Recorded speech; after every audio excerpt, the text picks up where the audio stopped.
Hi, welcome to this next video in the bronze version of Workshop Software onboarding training series. So in this session, we're going to jump into the settings of Workshop Software. So this is actually a pretty important one to watch.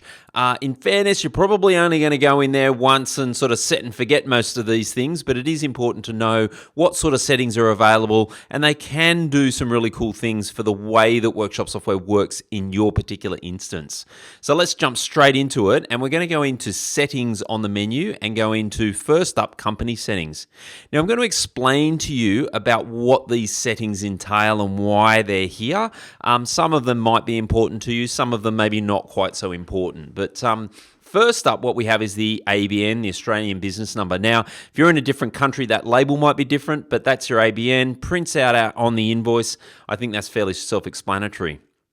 The mobile company name is actually a really cool setting where it's the name that gets outputted when you send an SMS or a text message. So instead of it coming from some random number, it will actually come from your name of your business. Now, it is only 10 characters in length, so you might need to abbreviate or shorten your actual company name.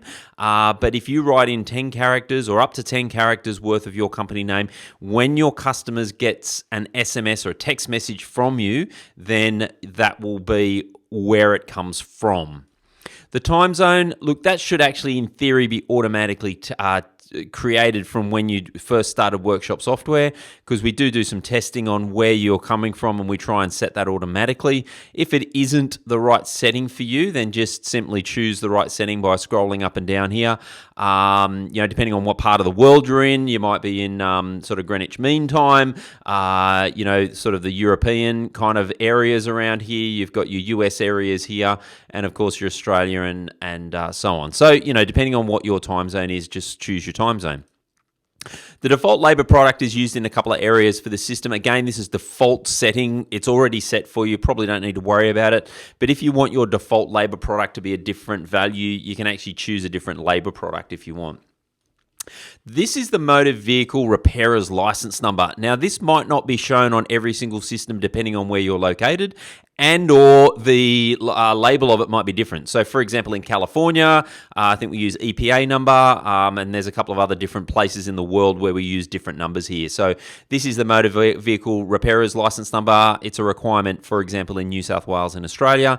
If there's a value in there, it will print. If there's nothing there, it will not print out on the invoice. Not even the label will print. So if it's blank, don't worry about it. Just leave it blank if you don't want to use it. Completely fine. So let's now jump down into the vehicle settings. Now, these vehicle settings are, first up, I'm going to show you the vehicle groups. So we've got the standard system types. Now, this is, if I just drop down this list here, it is got the list of all of the different types of what we call vehicles. They might not all be vehicles, but types of vehicles that we can work on. So you might work on machinery or marine or motorcycle. So you just simply click on them and add motorcycle. You might click in here and add in, for example, machinery for argument's sake. So, you can choose power equipment, let's say. So, there's a few different things that you can, or whatever you want to use, you can add in here. And I'm going to show you in the vehicles about what this looks like, and these are different vehicle types. So that's if you're different, you can even get rid of the standard types if you don't work on, that's predominantly cars and light commercial and stuff like that. So, you might just be marine, for example. You could get rid of all of these and just have marine, or you just have motorcycle or something like that.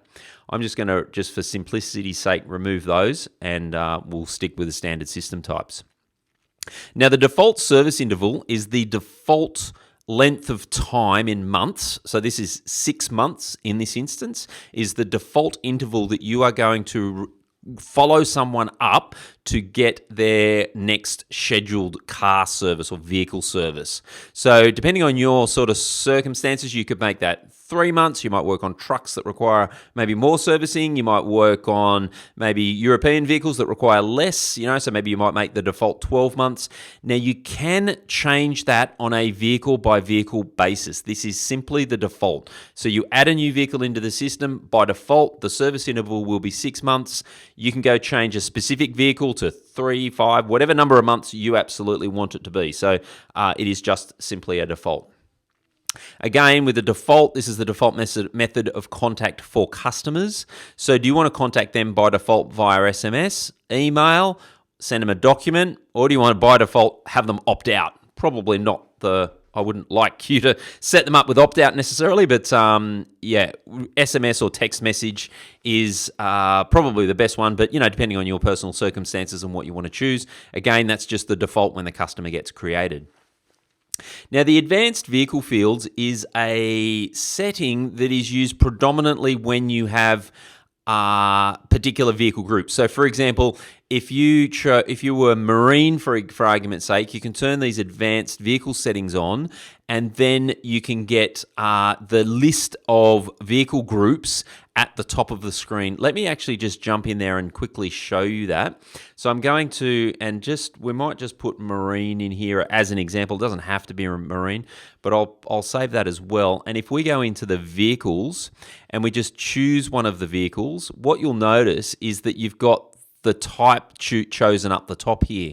So this has got this advanced field up here and allows you to choose the types in here. Now, normally you probably wouldn't want that. It's just the body type in here. So you'll notice if I scroll down here that there will be marine type ones in here as well, because because I've got standard system types, it won't show the marine ones. If I choose marine, it will show the marine ones. Now, I'll go back and I'll show you if I didn't have that on and I saved it.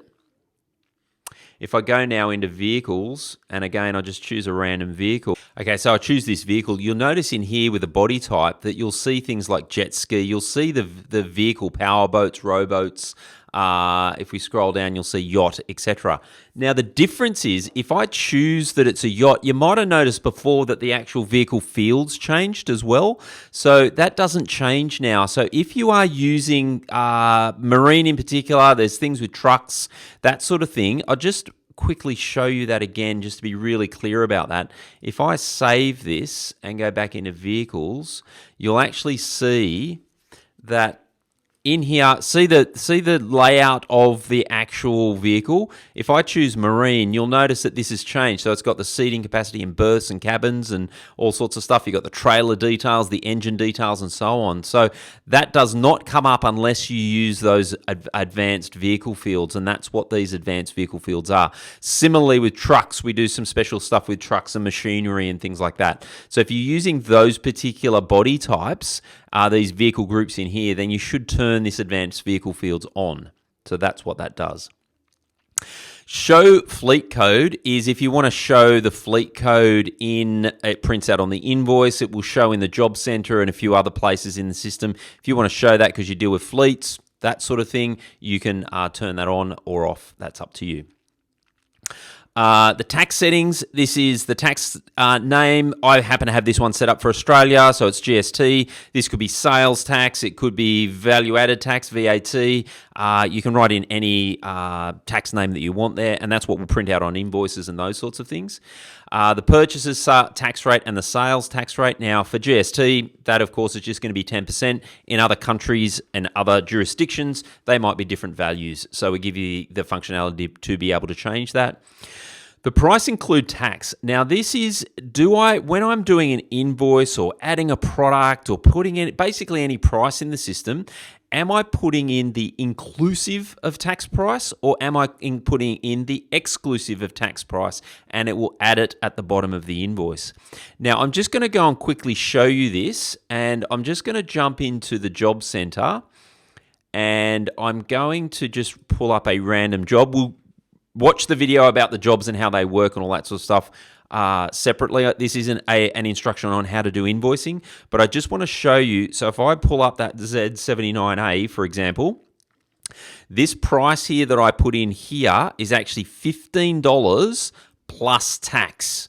Right, so it's $15 plus $1.50 of tax, which gives me a line total of $16.50. Okay, now if I had the company settings in here and I change this to price includes tax and save it, right, when I go into the job center and I'll just go and choose another random transaction, if I go and add a product in here now and I choose that Z79, right, the price is now $15. So this price includes tax. So it's actually $15 includes the $1.36 worth of tax, right? So it's actually, what's that, $13.74. Sorry, 64 cents. So you kind of see that it's taken the tax, like that price now includes the tax. So it depends on how you want to operate. Do you want to just type in $15 and it's $15 including tax, or do you want to write in, do you want to write in here in essentially $16.50, which is the $16 plus $1.50 tax. Now, that's a setting that you should set in the first instance because it will mean then your products. So when you go and set up products, the expectation is that the product price, so if I pull up that Z79A again, this has actually got a retail price of $15. Now, in theory, that actually should be $16.50 if I wanted it to be $15 plus tax. Hope I haven't made that too confusing. I hope that makes sense. But in other words, this price is an inclusive of tax price. Right, so that's what that setting is there. And that is just purely up to personal preference. Personally, I like to do an X-tax price. If I'm a business, I'm doing, typically X-tax. On an invoice, it will print the tax and all that sort of stuff as well. Do you want to charge tax on freight? There's just, in Australia, for example, that should always be yes. Some jurisdictions, tax can be exclusive of freight. Do you want to round the total? So that will round it to the nearest 5 cents. You can turn that on or off. That's entirely up to you. And does the discount include tax? So if I gave somebody a $10 discount, is that actually $10 including tax? Or if I said the discount doesn't include tax, if I gave a $10, if I wrote $10 in the discount, I'm actually going to give $11 of discount. So it's going to be $10 plus $1 tax if I have discount includes taxes, no. If I have discount includes taxes, yes, which should be the default setting, that will mean if I put $10 discount, it will be $10 including tax. So in other words, $9.09 or whatever it works out to be plus, 90 cents of tax. Hope those things make sense. They shouldn't be too confusing. Probably that price includes tax is one of the, just make sure you got that one right. But otherwise, everything else should be pretty straightforward. The invoice setting, there is a number of invoice settings, and these invoice settings basically revolve around what the invoice is actually going to look like. Okay, so this can be sort of an important sort of way of setting up your system.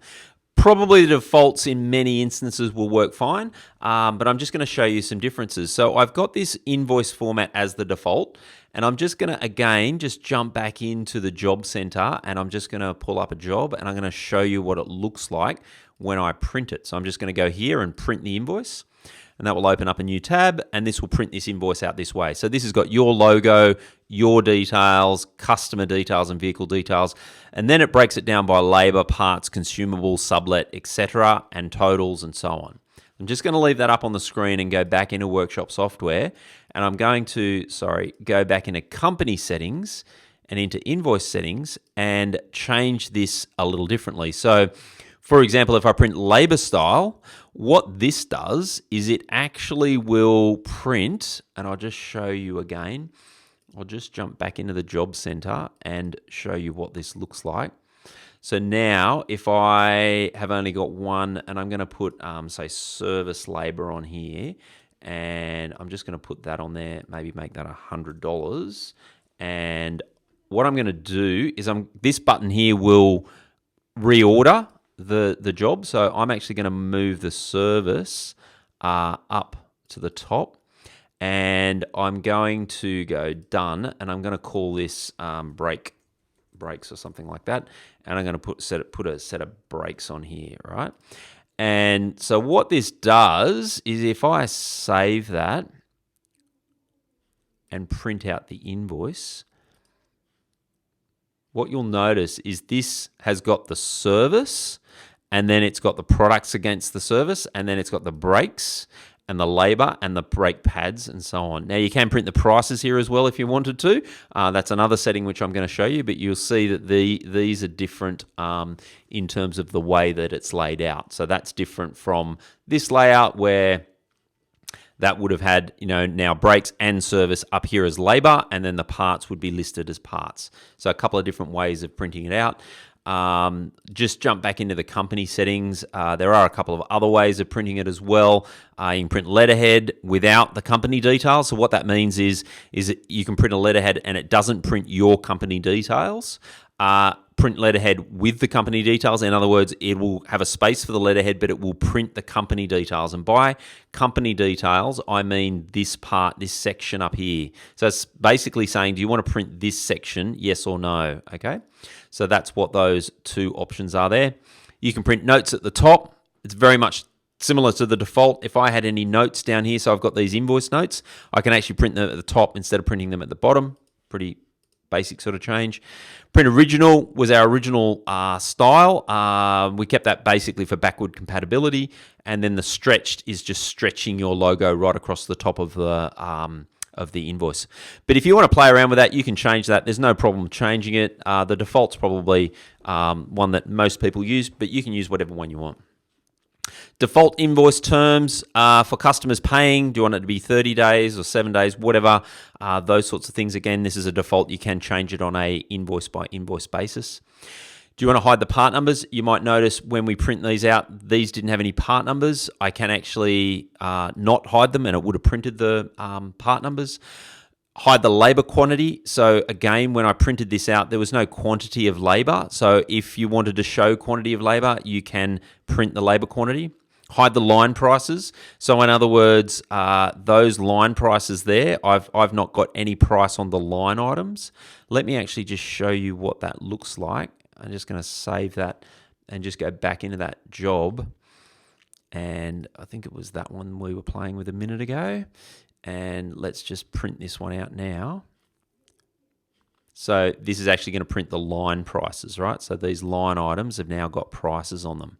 Okay, so that's optional as to whether or not you want to do that. So under those company settings, that's the hide line prices. Invoice number equals job number. On your job card or repair order, it has a specific number, and the invoice has a specific number as well. Some customers want them to both be the same thing. Now, by default, it's off. You can turn it on. It's up to you. But what it will mean is that the job number and the invoice number will be the same thing. Now, slight issue with that, or slight consideration, you might say, you can actually delete a job or work in progress job before it's finalized, right? So let's say the customer didn't turn up or something happened or something like that. You can delete a job. You can delete a repair order. You can't delete it once it's finalized as an invoice, but you can if it's a job. So you could, in theory, then have a number that gets missed, right? Now, personally, I don't like that, but some customers are happy with that. That's entirely up to you. The other thing is that I think maybe from an historical system, you use some old system where they had to equal each other, otherwise you could never find them, that sort of thing. If you go up here into the search bar and you type either a job card number or an invoice number, you'll be able to find them. So don't worry about the fact that they don't equal each other. If you know a job card or a repair order number and you want to find it, you can find it up here. So I would recommend that being off, but that's up to you for personal preference. There's no harm in having that on and that they equal each other. Print the pricing out on the job card or the repair order, pretty straightforward. Do you want to see the hours worked on the actual invoice? So I'll just jump in and quickly show you that. So on an invoice or a job card or booking, whatever, this will actually have the hours. So this is the hours worked, so the number of hours that the mechanic has clocked on. Now, you might not use mechanic clocking if you don't want to. You can turn that off. So just say no, because it saves a bit of space. That's realistically the only reason why that's there. Hide tax on invoice lines. Again, if I just jump back into the printout of we've got one with product so this has got prices on it. So you've got a unit price and a tax price and then a total. This is just saying, do you want to just hide this price, this tax price, instead of showing the tax separately on a line by line basis? It will still show you the tax at the bottom of the invoice, regardless of that setting. But some customers go, look, it's a bit confusing just having these numbers up here. Just give me this number. I just want that number there. That's what that one is. And prevent split notes on invoice. If I've got a long note and I've written a whole heap of notes here, what might happen is that this might go over 2 pages. And in other words, you might get a few lines of notes on this page and then more notes on the next page. And that splits over 2 pages. Now, if you turn this on, what it will do is it will go, this won't fit at the bottom. I'll just jump back into the invoice. It won't fit at the bottom here. So I'm not going to print it here. I'm just going to print blank space here. And then I'm going to print all the notes on the next page. Again, personal preference. Sometimes it looks good. Sometimes, it's maybe not the better way of running it. It's off by default, but that's what that does. The next invoice numbers, or these are your invoice numbers and credit numbers, your order numbers, receipts, and supplier payment numbers. So if you want to set, let's say you're starting the system from scratch and your old system had, 47,985 as being the next invoice number, you can set that here, go save, and it will automatically set that as being your next invoice number, right? Same applies for credit numbers and so on. So that's what those numbers there do. You can't go backwards in those numbers. So because the numbers have got to be unique, we can't go backwards in terms of, you can't change it from, if it was set at 1,000, you can't set it back to 500, for example. Just a note there. So look, that's the quick overview of the company settings there. Many of those settings I think are going to be pretty stock standard. Maybe just accept the defaults if you don't know or don't want to sort of play with these. There's some invoice settings that you might want to have a little bit of a play around with, but that's up to you. But that's basically the invoice settings.